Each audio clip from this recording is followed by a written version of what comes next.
On reprend Bezrat Hashem, on est dans Sha'ar HaNeshama, la porte 31, et on va commencer le chapitre 10. Si j'ai bien compris, le Ramak il distingue deux choses.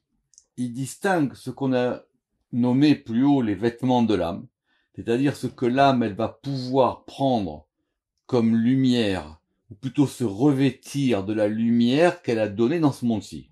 C'est-à-dire que l'âme, en fin de compte, l'âme, une personne humaine, c'est un passeur de lumière, et quand il fait passer de la lumière qui vient dans les mondes d'en haut, dans les mondes d'en bas, et ben du coup son âme va avoir un vêtement. Et ce vêtement de lumière qui est fait, je le répète, d'une part par les actions de l'homme, et d'autre part par l'intention ou ce qu'il y avait dans les actions, ça va former les vêtements de l'âme.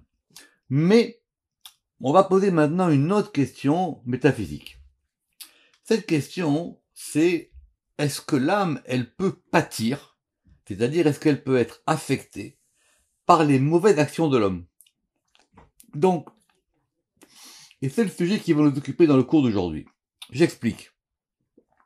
L'âme, on a vu, vous vous rappelez, Nefesh, Ruach, Neshama, etc., elle provient des mondes supérieurs. Et cette âme, on a dit qu'elle était nue. Donc elle va venir, si on prend un exemple d'un cycle humain simple, sans guilgoul, c'est-à-dire de la naissance à la mort, une personne dans sa vie, elle va maintenant, cette âme, elle va faire, comme on l'a vu dans le cours précédent, elle va faire un avec le corps, et maintenant cette personne, elle va vivre des choses, elle va faire des choses, elle va pas en faire d'autres. Donc, tout ce qui est en termes de lumière, ça va permettre à cette âme-là de se revêtir, et qu'après, qui fait que après 120 ans, quand cette âme, grâce à ses vêtements, elle va pouvoir remonter. Mais si maintenant, il y a aussi, en plus de ça, des affections. L'homme, il a fait des bêtises. L'homme, il s'est mal comporté.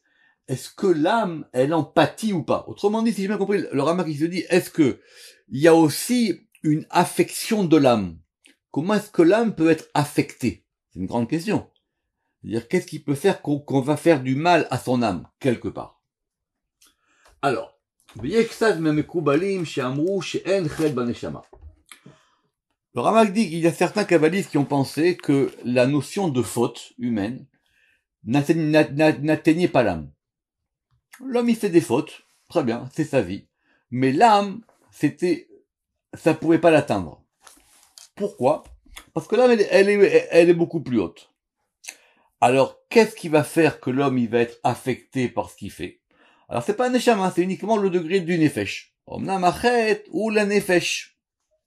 Chez Yanif Gemet. Donc, si quelqu'un, il va endommager son âme, c'est simplement le degré le plus bas de son âme qui est endommagé. Mais l'âme, elle est tellement parfaite que en haut, les autres degrés, Ruach et Neshama, eux, ça va rien leur faire. Et ils ont prouvé ça. Comment? Parce que parce que quand on va parler des fautes de l'homme, et les fautes de l'homme, elles vont donner des sacrifices pour que l'homme puisse réparer ses fautes et se faire pardonner. Là-bas, on n'a pas trouvé une seule fois le mot Neshama. Bechol Parashat Korbanot, Neshama qui était arrêté, au Ruach qui était arrêté. Et là-bas, il y a marqué nulle part que c'est la Neshama ou le Ruach. Simplement, à chaque fois, quand la Torah, elle dit, quand quelqu'un, il faute, il y a marqué Nefesh qui techeta, dans Vaïkra 4.2, où il y a marqué a Nefesh achotet, l'âme qui a fauté. Itamou, c'est elle qui va mourir, etc., etc. Notez juste que Nefesh, en hébreu moderne, ça a aussi le sens d'une personne. D'accord? Mais ici, évidemment, on parle de Nefesh, le degré bas de l'âme. Pourquoi? Parce que même si cette personne, elle fait des bêtises, même si ces bêtises, elles vont mener Chaz Shalom au fait que cet homme, il soit condamnable à mort, c'est le Nefesh qui meurt, c'est pas l'âme. Et de même, dans Job, c'est marqué, Venafsho alav teval, qu'il est marqué que son Nefesh, il sera en deuil de cette personne. Pourquoi? Donc c'est uniquement le Nefesh. Alors, mais quand une personne, elle fait des bêtises graves, qu'est-ce qu'il devient des deux autres degrés de l'âme qui s'appellent Ruach et Neshama? Qui a Ruach tistalek gam ken mimeno. Kasher adam Ba les déchet. Il perd son roi. En fin de compte, les degrés supérieurs de l'âme, ils vont quitter la personne lorsque cette personne, elle a fait des bêtises.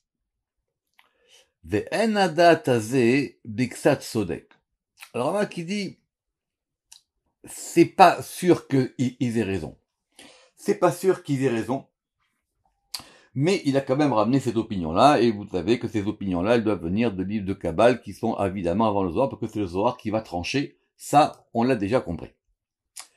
Qui émettent, ou, chez Akaret, ve'akilayon, ve'aboud, que toutes les peines dont on a parlé dans la Torah, par exemple la peine de karet. Karet, c'est-à-dire qu'une personne, elle est retranchée, c'est-à-dire qu'elle a perdu une part. Elle est retranchée. On la met à part des autres. Le kilayon, c'est la destruction. Le hiboud, c'est-à-dire que cette personne, elle est perdue, au sens évidemment figuré, et aussi des fois au sens simple. Tout ça, c'est dans le nefesh, et pas dans les autres parties. C'est-à-dire, le Ramak maintenant il va essayer d'expliquer ça. Premièrement, et évidemment, on va s'appuyer sur les textes du Zohar, parce qu'il y a que d'après le Ramak, là qu'on peut trouver la solution. Premièrement, dans Parashat Hararemot, le Zohar il dit, Tania, on a enseigné, Rabbi Yehuda, il a dit qu'il est écrit Totse Eret Nefesh Chaya, vous rappelez que la terre, elle a fait sortir Nefesh Chaya. Ce qui veut dire, entre parenthèses, que maintenant aussi, on va faire attention à toutes les fois où dans la Torah, il y a marqué Nefesh, il y a marqué Neshama, et il y a marqué Roi. Et là-bas, le Zohar, il va développer la notion de Nefesh, à propos de cette première fois où il y a marqué Nefesh dans la Torah. Ou Birlal Devarav, et le principe général qui en ressort, c'est que Ve'ansha de Chayavin di Bara, et la peine, la punition des coupables qui sont sur la terre, Be'ay, elle est dans ce degré de Nefesh. Comme il est écrit, Ve'nichreta Nefesh ay me'amea. La Torah, elle a dit que si une personne, elle fait une faute, et cette faute, elle entraîne un karet, le karet, c'est-à-dire qu'elle est détachée des autres, alors ça va être le Nefesh qui est détaché. Mais maintenant, le Rama qui veut être précis. Ou quand le Zohar il a dit que la punition des gens qui sont coupables, elle est dans ce degré-là, c'est-à-dire le degré de karet.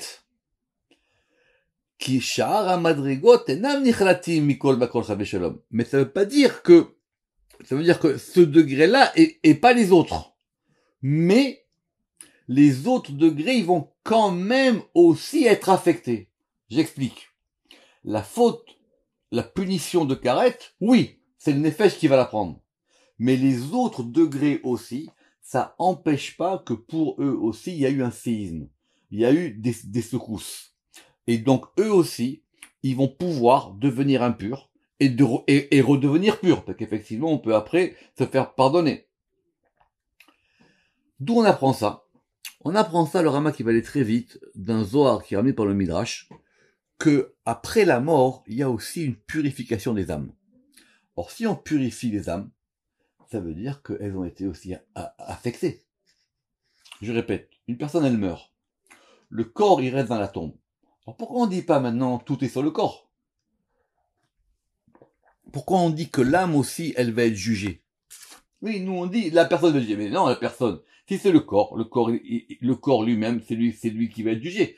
Et c'est ça l'histoire du Chibut Akever. Vous vous rappelez, c'était une Mishnah particulière qui parlait de ce degré de la punition du corps dans la tombe. Or, qu'est-ce qu'il y a marqué là-bas? Le Ramak, ici, il cite pas la source, mais c'est marqué plusieurs fois. Que les âmes aussi, elles vont monter, et elles vont être jugées. Et elles vont même être purifiées. Comment elles sont purifiées? C'est un métrage très compliqué. Elles sont purifiées par un fleuve qui s'appelle un fleuve de feu. Ce qu'on appelle le Nahar Dinour. Et ce fleuve de feu, il est fait par quoi?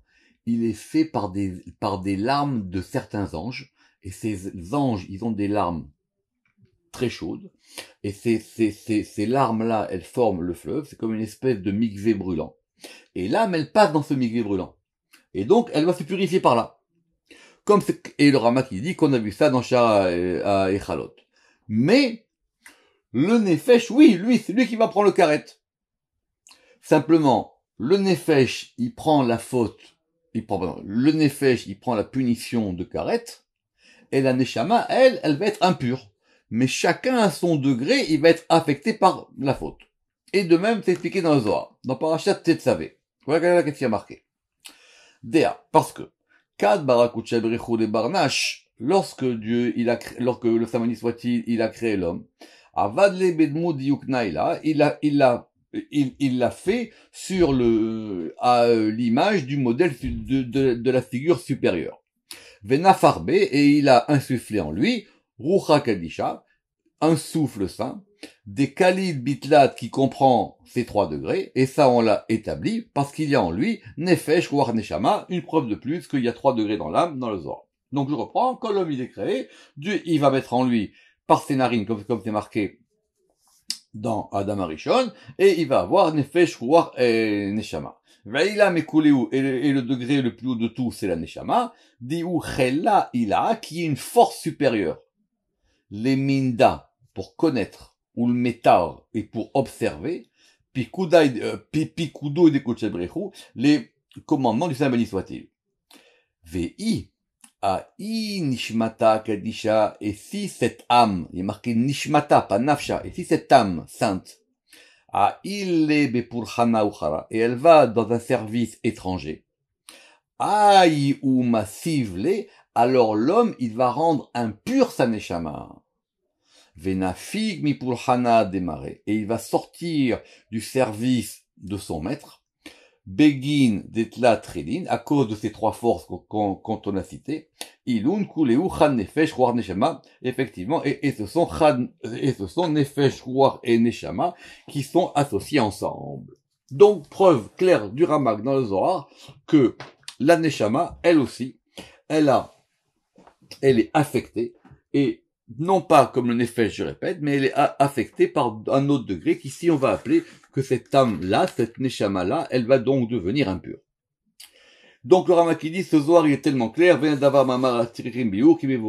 ce Zohar il est tellement clair que c'est pas la peine de l'expliquer, c'est écrit en toutes lettres.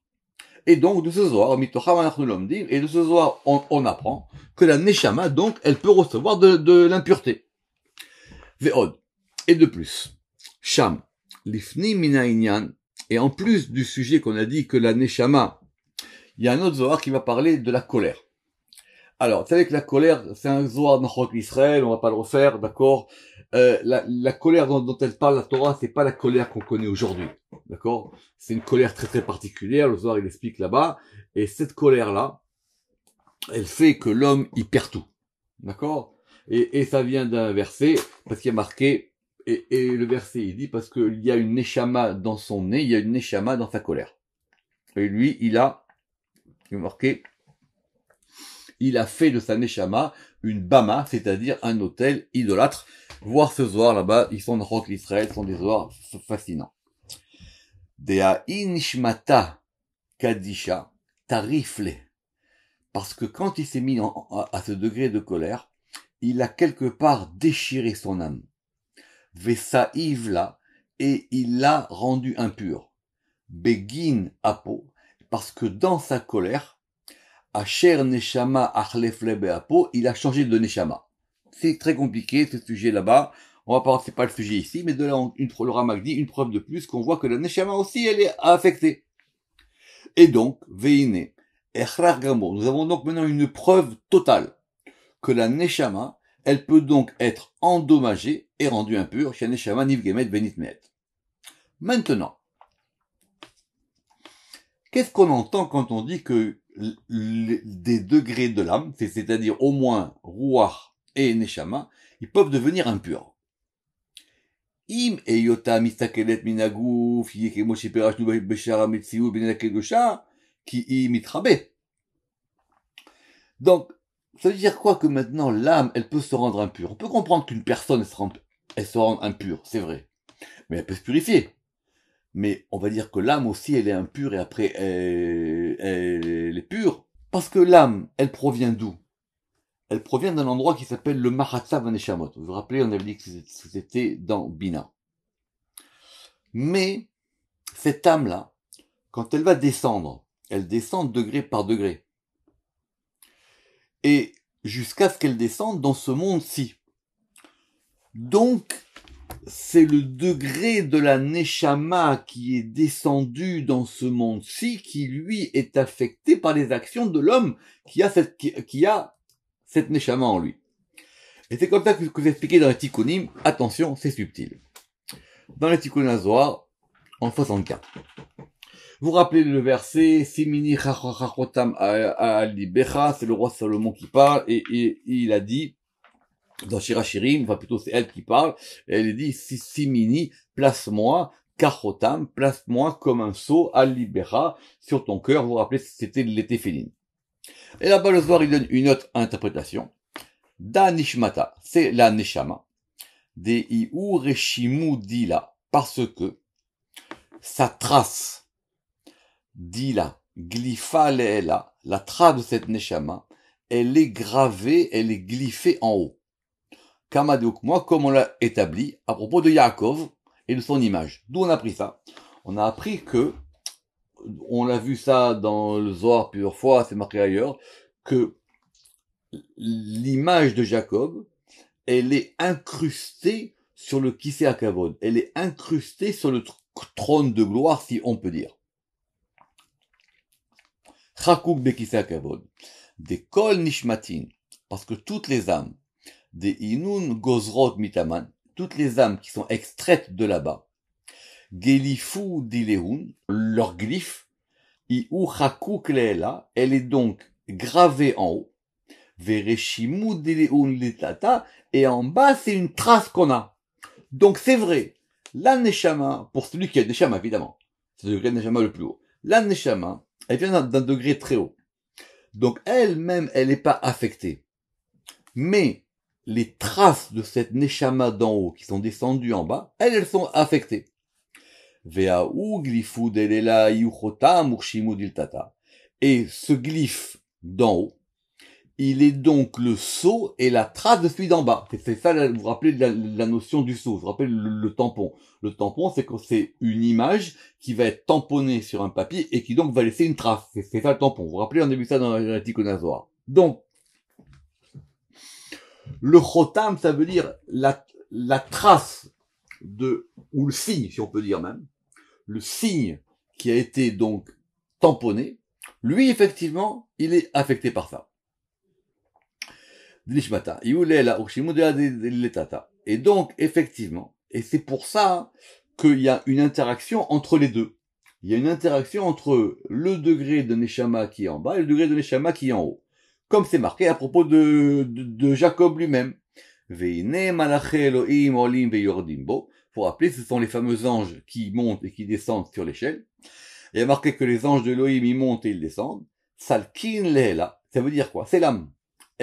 Eux, ils montent les anges en haut, ou mistaklan bediukna dinishmata. Et donc, ils vont maintenant regarder l'image de l'âme, denara qui va éclairer, beaou gelifu dans ce glyphe, ou mizdazin, et ils tremblent, mina, nartin letata, et ils vont descendre en bas, ou mistaklin bereshimu, et ils vont regarder la trace qui est en bas, de cette image d'en bas, Vehazan de la ishtane, et ils vont voir si effectivement c'est différent ou pas. Et ils voient dans ce cas-là, de ce Zohar-là, que du coup ça n'a pas changé. Et comme ils voient que ça n'a pas changé, donc du coup ils sont pris d'une frayeur. C'est très intéressant ce Zohar. C'est pas le sujet, mais ça veut dire que on peut se ressourcer à son âme. Il faut simplement remonter dans le shoresh. Quand on remonte dans le shoresh de l'âme, si l'âme elle est affectée en bas, on peut du coup trouver un moyen de la rééclairer parce qu'il provient d'en haut. Donc, de ce texte de Zohar, il est donc clair qu'il reste en haut, qui nishar les maala, makom chatzivat aneshama. Donc, dans ce lieu de gravure des âmes, il y a effectivement une image qui, elle, est complètement parfaite et très subtile. Ad chez ou meshubach yoter mineshama. Évidemment, ce degré-là, il est encore plus haut que l'âme qui est en bas. La neshama en parle. Parce que, à propos de cette image supérieure de Jacob, il y a marqué que les anges, ils ont peur d'elle. Alors que la suite du Zohar, elle ne dit pas ça pour l'âme qui est en bas, comme on va expliquer. Vekasher aneshama ha'i, bederech madregotea. Et lorsque maintenant, cette âme, par les échelles, par les barreaux de l'échelle, comme dans l'histoire du rêve, mitiacheset elle a gouvzé, elle va donc maintenant être liée à ce corps-là particulier. Afalpi shetit ala betisalek meagouf, bien qu'elle monte et qu'elle puisse se séparer du corps, iné kol potagouf, toutes les actions du corps, yamshichu ala neshama, ils vont donc aussi être attirés par cette âme-là. Derer shalshelet ishtalsheluta. Et donc, du coup, par ce degré d'enchaînement, l'âme aussi sera affectée. J'explique. L'âme d'en bas, elle est liée à l'âme d'en haut. On parle ici de Neshama, d'accord? Pour Nefesh, c'est réglé. Cette Neshama d'en bas, elle est liée à Neshama d'en haut. Et les deux, ils sont liés par un degré d'enchaînement, c'est-à-dire de graduation de l'échelle. Et il dit maintenant, même si l'âme, elle remonte, et elle redescend, il y a encore une trace qui va se passer de ce qui s'est passé en bas. Vealo. Et parce que de même, que cette âme-là, il y a une graduation de l'échelle du côté de la sainteté, il y a aussi une graduation de l'échelle du côté de l'impureté. Et donc on est revenu au problème classique des Echalot qui sont du côté de la Kedusha et les Echalot qui sont du côté de la Klipa. Ou Kema, et de même, ou Kemo, Sheka Sherirte Adam, et de même, que lorsque l'homme, il va attirer sur lui une force d'impureté. Alors effectivement, cette force d'impureté aussi, elle va influer son âme.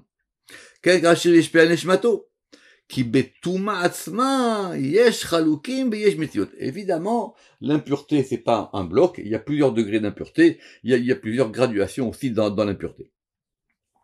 Et donc, il y a aussi un degré, on va dire, complètement épais et grossier de l'impureté. Et donc, effectivement, celui qui est atteint par ce degré-là, donc si, comme lui, il va devenir impur, donc aussi, sa neshama aussi, elle va devenir impure.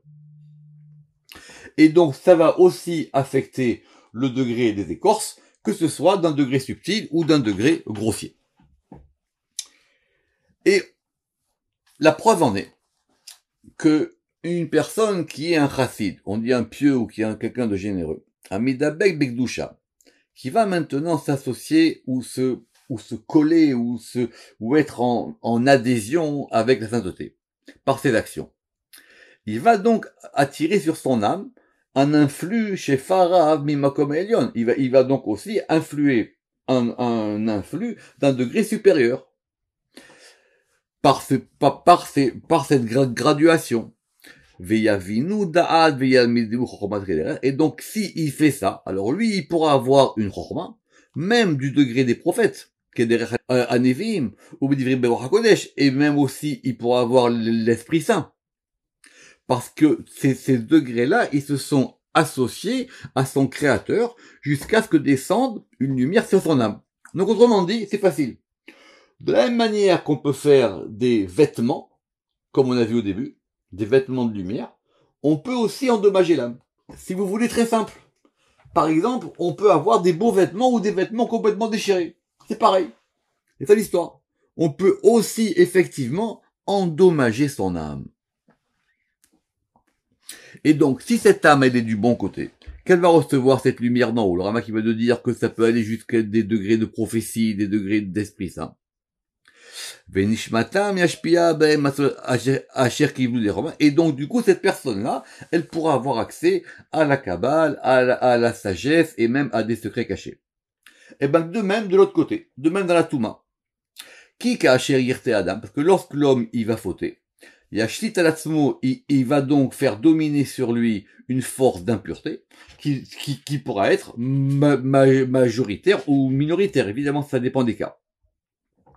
En fonction de l'action qu'il a accomplie et en fonction de la faute. Et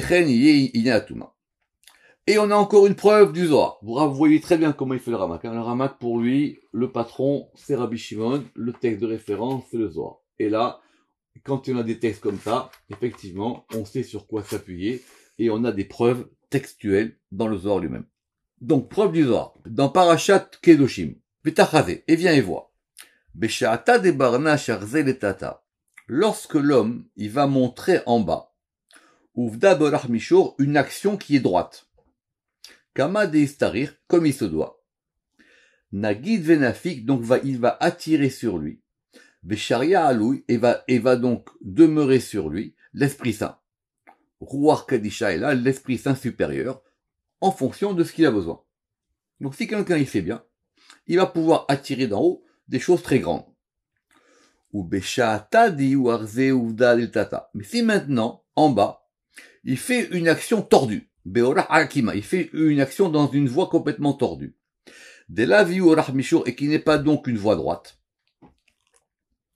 Alors, il va, Kadin, Nagid Venafik, il va donc attirer et faire descendre sur lui, et va donc demeurer sur lui, un esprit de l'autre côté. De la Mashichale Aourouach, Ave Omer, Ouvda, de Arze, Betara. Et donc, parce qu'effectivement, il est donc parti de l'autre côté, dans une autre direction. Donc, preuve de plus, Ourla, que en fonction du degré de cette personne, soit c'est une personne, un chassid qui est très haut, il va pouvoir faire descendre sur lui, ben shakato alav, voir kedusha, il va pouvoir faire descendre sur lui un esprit saint.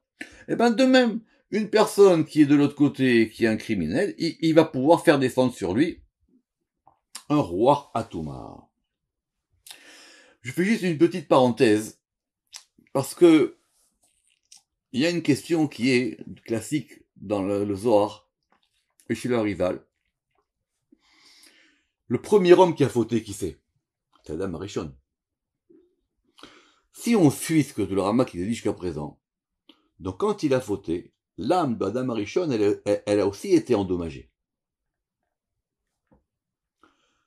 Or, comme cette âme, c'est l'âme principale de l'humanité, donc ça veut dire que l'âme de toute l'humanité a été endommagée. Et si on considère que les âmes des êtres humains sur Terre, ils sont des parties ou des étincelles de l'âme d'Adam Arishon, donc ils sont tous affectés par ça. D'où la notion de tikkun. On l'a bien, on l'a vu la dernière fois brièvement. Abraham, il a pris une partie de l'âme d'Adam Arishon, il a réparé l'idolâtrie. Vous vous rappelez? Yaakov, Yitzhak et Yaakov aussi. Donc chacun répare à son niveau un petit peu des choses de ça. Et de Gilgulim en Gilgulim, c'est-à-dire de transmigration, de cycle, de comme vous voulez appeler le Gilgul, on répare progressivement tout ce qui s'est passé par rapport à la faute d'Adam Arishon, évidemment, entre parenthèses, sauf l'épisode du Mont Sinaï, ça vous le savez. Donc ça veut dire du coup que toutes les âmes qui proviennent dans ce monde-ci, c'est comme ça qu'explique le Rizal dans Gilgulim, elles sont des âmes, j'allais dire, déjà cabossées. Elles sont cabossées. Et si en plus vous rajoutez de Gilgul en Gilgul, etc., vous allez voir que donc il y a beaucoup de cabossage et de cabossage et de cabossage, et évidemment, à chaque fois, on essaie de réparer. Sauf que, écoutez bien, le Harizal, il dit, au nom du Zohar, que le Harizal aussi, il a lu le Zohar, que, au moment où Adam Arishon, il a fauté, il y a des parties de son âme qui sont parties. Et ça, mon frère, il a fait des très bons cours là-dessus. Ça veut dire quoi? Il y a des parties de l'âme qui ont dit, on veut pas participer à ça. C'est très simple. C'est comme des gens, ils se réunissent pour faire un mauvais coup. Et au dernier moment, il y en a un qui dit, moi, c'est sans moi. Et il sort du lot. Il s'en va. Il dit non, moi, je veux pas ça. Je veux pas rentrer là-dedans. Ça veut dire deux choses. Ça veut dire que d'abord, on a toujours le choix. On peut dire toujours, je veux pas y aller. Je suis pas obligé d'y aller. Il y a des parties, je répète, de la Neshama de Adam Arishon qui ont dit, nous, on veut pas aller là-bas. Mais ces âmes-là, qui proviennent de ces âmes-là, qui n'ont pas fauté ou qui se sont exclus au moment de la faute, ça va faire des âmes particulières. Parce que ce sont des âmes qui, elles, ne sont pas là pour réparer. Ce sont des âmes qui sont là pour agir. Et elles ont un autre degré. Retenez bien cette grande leçon. On continue l'épreuve du Zohar d'après le Ramal. Dans Parashat Nasso, il y a marqué aussi à propos de ce sujet-là. Des barnages azil beolchoi de oraita. Lorsque l'homme y va dans les voies de la Torah. Ou mashich ale ruach kadisha, et il fait descendre sur lui un esprit saint supérieur, comme il est marqué, ad yare alenu ruach mimarom, jusqu'à ce que vienne sur nous un ruach d'en haut. De marom, c'est-à-dire des hauteurs. Vechad barnash. Et lorsque l'homme, il va dévier ses voies, sa teolchoi, mashich ale, il va donc attirer sur lui, ruach misitra, un ruach, donc ici c'est le ruach, un esprit, du côté, de l'autre côté. Des iou titra misava, qui est donc le côté de l'impureté.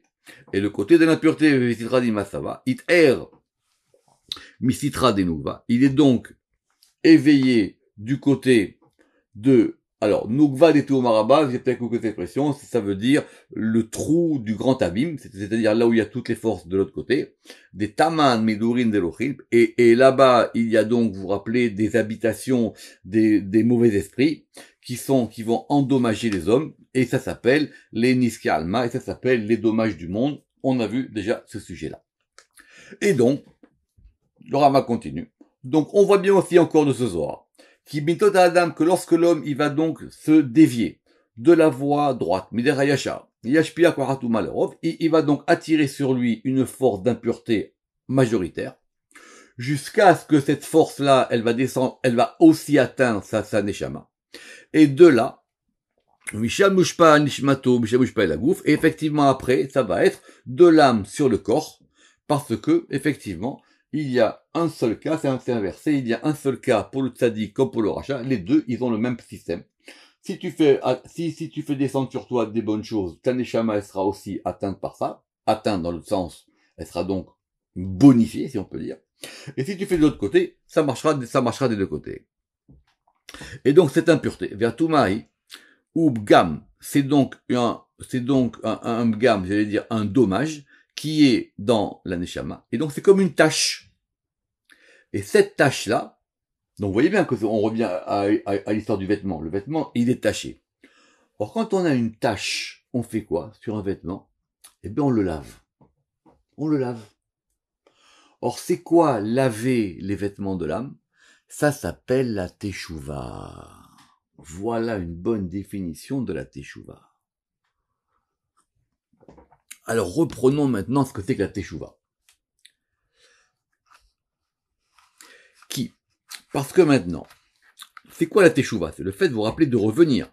Teshuva, vous rappelez, c'est le fait de revenir au et, c'est-à-dire le fait de ramener les choses dans leurs racines. Lorsque maintenant, il va ramener ces choses-là vers les degrés divins, et que donc sa teshuva, elle va donc être acceptée. C'est que sa teshuva va être acceptée. Kefi asher nidbak baklipa. Et donc maintenant, tout ce côté-là qui était endommagé, qui était donc au service de la klipa, il va maintenant l'inverser. Il va maintenant soumettre le degré. C'est comme si vous avez un vêtement. Vous vous rappelez que c'est marqué dans le verset que je vais laver vos fautes, comme on lave avec du nitre. Vous vous rappelez cette histoire? Nitre, N-I-T-R-E. C'est un verset. Alors effectivement, donc il a maintenant enlevé tout ça, et il a même soumis l'autre côté. Adacher, et donc qu'est-ce qu'il va faire? Donc quelque part, il va casser les écorces. Adacher yashber à clipote. Et les clipotes qui lui ont fait rentrer dans ce côté de la faute, il va donc les briser. Et donc son âme,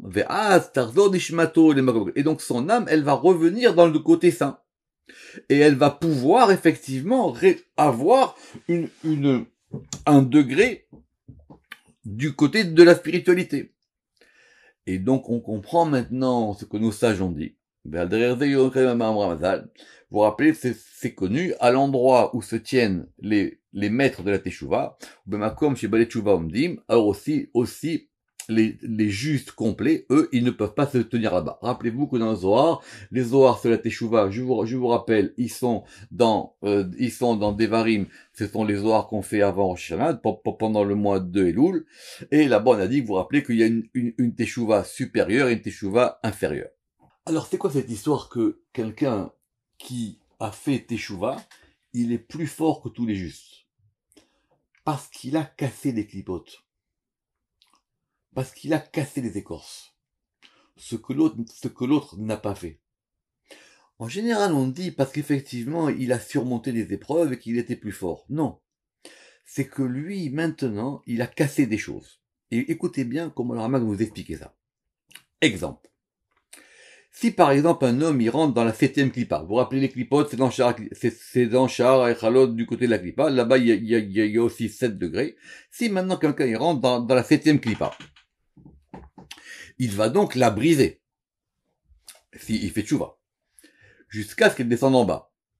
Et donc, par cela même, Veine ichnia a clipote, donc il a maintenant soumis les clipotes, et il a cassé leur puissance. Vekochotam vujvarem. Vezeu vadaim l'agdola. Et donc, effectivement, c'est un degré très haut. Parce que, en dehors du fait qu'il bezoulat, qu'effectivement, il soit revenu en repentance. C'est-à-dire quoi? C'est très simple. Il faisait des bêtises, maintenant, il en fait plus. Ça s'appelle la teshuva simple. Mais lui, il a fait plus que ça. Je relis. Qui bezoulat. Shesha vetchuva gemura vechadra neshaman mekoma, et qu'en plus, il a ramené son âme à son endroit original, si je peux dire, et originel.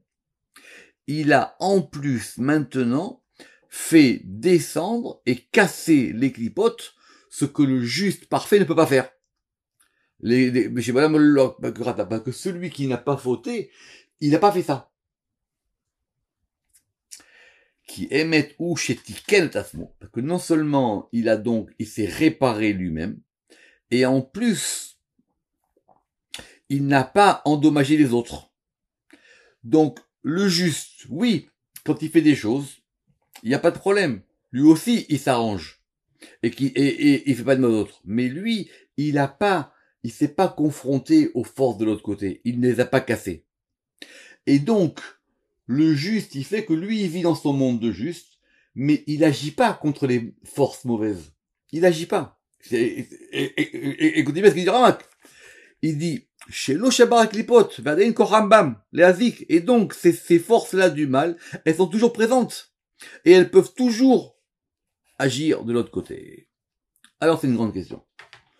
Est-ce que tout le monde est obligé de se confronter au mal? On a vu poser cette question plusieurs fois. Et est-ce que tout le monde est obligé de rentrer dans cette chose un peu compliquée? Après tout, on peut aussi très bien vivre, comme il dit le Ramak ici, à propos du juste, sans du coup se préoccuper du mal. Bon, le mal, il est là, ben laisse le faire. Mais moi, c'est pas mon problème. Moi, c'est pas mon monde. Moi, je vis dans un autre monde. Alors ça dépend aussi de la neshama de la personne. Mais, on va prendre 2 exemples pour terminer, et un exemple extraordinaire. Premièrement, on a marqué dans le Zohar, dans Parashat Vaikra.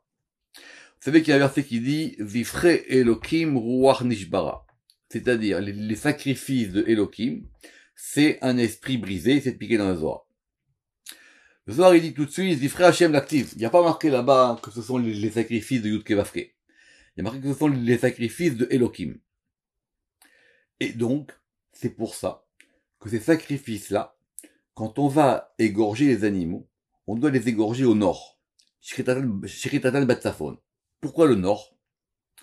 Parce que ce degré de Elohim, il est lié à la Gvora. Et la Gvora, elle est liée au nord. Parce que le sacrifice qu'il fait, de Azifre Begin Elohim, c'est par rapport à ce degré de Elohim. Et Elohim, c'est le degré de la Gvora. Et ce degré de la Gvora, quand il a fait son sacrifice, donc lui, il a parfumé, il a arrangé. Veidba Rucha Dedina, et donc il a cassé cet esprit de rigueur. Veithalesh Dina, et donc il a affaibli ce côté-là. Veyakbiun Rahame, et donc il a renforcé les miséricordes sur la rigueur. Et donc c'est pour ça qu'il y a marqué Zifre Elokim. C'est quoi Zifre Elokim? C'est-à-dire c'est le fait de casser ces forces-là. Et de casser leur puissance. C'est pour ça qu'il y a marqué Ruach Nishbara. Ruach Nishbara, c'est pas la personne. C'est pas comme les gens qui ont verset, c'est pas que Dieu, les sacrifices de Dieu, c'est que l'homme, il casse son esprit. Non, c'est-à-dire qu'on a cassé l'esprit de l'autre côté. Les mevea uruha tekifa, afin que ce rouar dur, il soit cassé.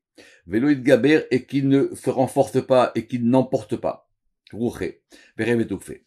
Ou barnage, bae, kadin. Et donc, il a effectivement, l'homme, il doit faire ça. Il doit faire quoi? Il doit, quand il va apporter son sacrifice au tabernacle, il faut qu'il le fasse avec lui-même un Ruach Nishbara. Ça veut dire que les deux pshat, ceux qui ont compris, ils marchent ensemble. Et que donc effectivement, l'homme, il doit donc avoir honte de ce qu'il a fait. Il dit, bon, j'ai fait des bêtises, je le reconnais. Et il dit effectivement, il y a ce côté qui est plus fort qu'il a emporté. Et maintenant, il va effectivement renverser, si je peux dire, la vapeur. Et donc, la miséricorde va l'emporter sur le digne.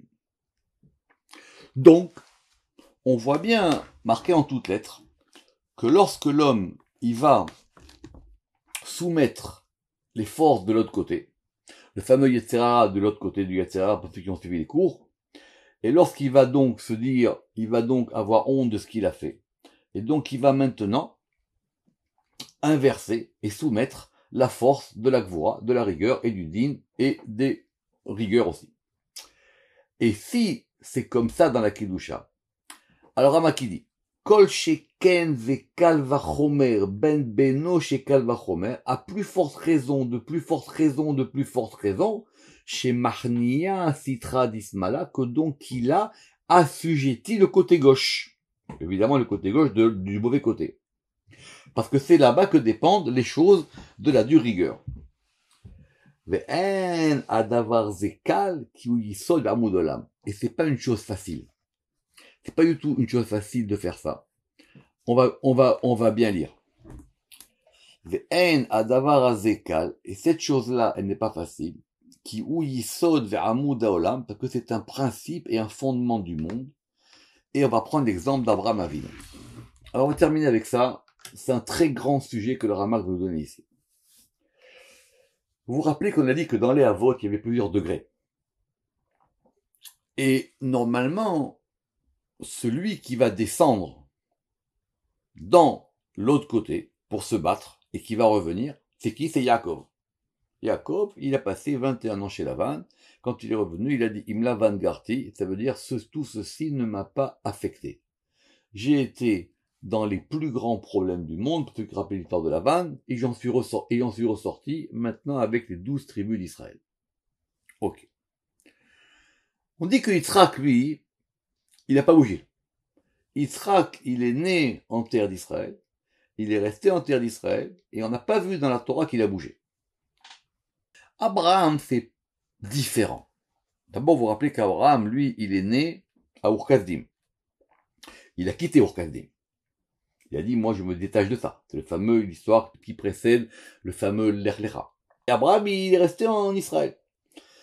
À tel point que, lorsqu'il a été question de marier son fils, il n'a pas voulu retourner là-bas.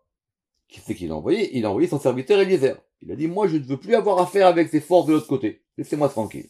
Sauf qu'il y a un épisode particulier, qui est le fait qu'Abraham va descendre en Égypte. Alors c'est un épisode très secret, très compliqué. D'après le Pshat, c'est à cause d'une famine. Vous vous rappelez, c'est la fameuse histoire où il a caché, alors la première, c'est Pharaon, donc il a dit que Sarah c'était sa sœur, et que Pharaon il a dit, bon bref, toute l'histoire que vous connaissez, et il y a eu ça aussi après. Et on a vu ça, si vous en souvenez, à propos de Noach, où le Zohar il avait comparé, on va dire, la question de Noé avec la vigne, avec d'autres exemples. Et le Zohar, il a pris l'exemple, vous vous rappelez, d'Abraham en Égypte. Et la question est simple. Qu'est-ce qu'il a été faire en Égypte? Si vous reprenez le Zohar là-bas dans Noir, vous vous rappelez qu'on a dit que Noir, c'est quoi? Noir, la Torah lui reprocherait, vous vous rappelez ça? C'est qu'il a voulu aller au bout de la limite entre le bien et l'autre côté. Il a voulu, vous vous rappelez, le Zohar, il a dit, c'est comme si quelqu'un qui veut essayer d'arranger une fissure. Il a voulu essayer de voir, en plantant la vigne, si c'était effectivement la vigne de Adam Arishon, et il voulait savoir si le monde après le déluge, il repartait à zéro ou pas. D'accord? C'était ça l'histoire, vous vous rappelez. Mais là-bas, le Zohar, il a comparé ça à Abraham. Alors, c'est un grand sujet, mais on va le traiter de façon brève aujourd'hui. Chéaré, Abraham Avinu. Parce qu'Abraham, alors, écoutez bien ce que dit le Ramal. Il a été obligé de descendre en Égypte, les Achni Akoar Klipot, pour pouvoir soumettre la force des Klipot. les kanes les tocham, de rentrer à l'intérieur des clipotes, velatzet beshalom, et d'en sortir en paix.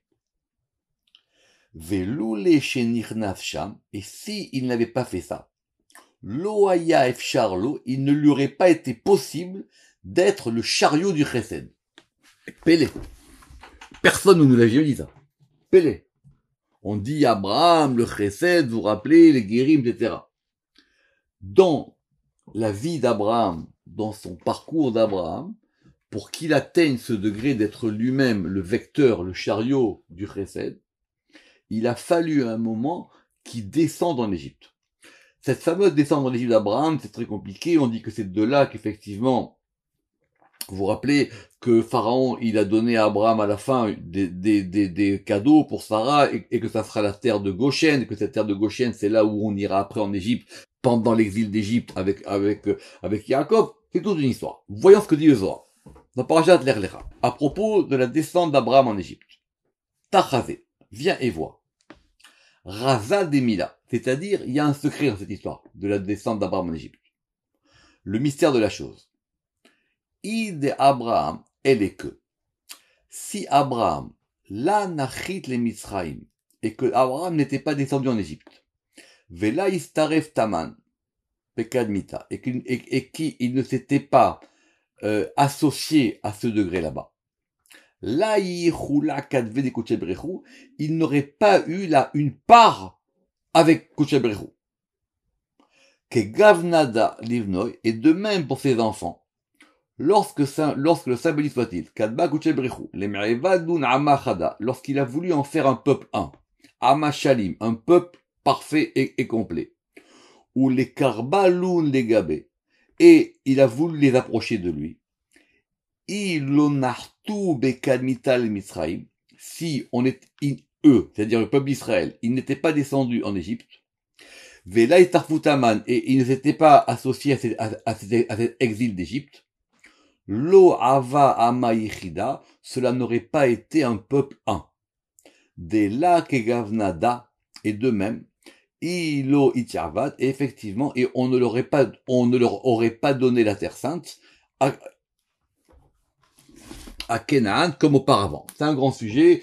Pourquoi est-ce que Dieu, il a d'abord donné la terre sainte à Canaan et après au Bné Israël? C'est un très grand sujet. Mais en gros, de ce Zohar là-bas qui est dans Bereshit, on l'a fait, si t'en souvenez, hein, il y a très longtemps. Dieu, il ne donne pas une chose à une personne tant que la personne, elle n'est pas prête. Ah. Et en attendant cette chose-là, alors elle est quoi?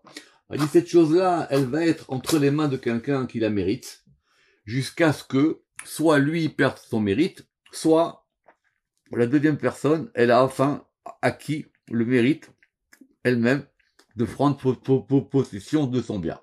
Et c'est pour ça que, des fois, il y a marqué dans le Zohar là-bas, c'est des fois que Dieu, quand une femme, elle est promise à un homme, et que cette femme, avant, elle est mariée avec un homme, alors Dieu, il va attendre que cette personne meure pour que le deuxième puisse effectivement prendre la femme pour ne pas faire de la peine au premier. Exemple, David et Bathsheba. Deuxième, donc c'est pour ça que Bathsheba a été mariée avec Uri le Hittite et que donc et que parce que David n'était pas encore prêt pour se marier avec elle. Et le Zohar il dit là-bas, c'est ce Zohar là-bas, le Zohar il dit pareil pour la terre d'Israël. Les Bnei Israël, ils n'étaient pas encore prêts pour avoir cette terre, et c'est pour ça qu'au départ, elle était donnée à Canaan. Mais, pourquoi le Ramak, il nous a mis en exergue ici ça? Pour nous dire que, de la même manière que si Abraham n'était pas descendu en Égypte, il n'aurait pas eu le degré qu'il a eu. Et que, si nous n'étions pas été, nous, en exil d'Égypte, on n'aurait pas eu la Terre Sainte. Parce que la Terre Sainte, au départ, elle était liée à un autre degré. Conclusion par rapport à notre sujet. VI. Re'aya Gmura. C'est donc une preuve, le Rama qui dit parfaite. Et évidemment aussi par rapport à l'exemple de Bathsheba qui était donné à Uriah avant que David la prenne, et que effectivement, parce qu'elle était Mipne et Yotan Israël, parce qu'effectivement, vous savez que c'est de Bathsheba que va naître le roi Salomon, Mipne et Yotan Israël les Zera, comme c'est marqué dans le Zohar et dans Parashat Noach. Donc c'est bien la preuve que en ce qui concerne cette notion de Teshuvah et cette notion de l'âme, oui, l'âme, elle est affectée. Mais maintenant, la réparation de l'âme, elle peut tout inverser. Et effectivement, les vêtements s'en trouveront encore plus grands. Et ce qui a marqué ici, on prendra la suite la prochaine fois. Baruch Adonai Le'olam. Amen ve Amen.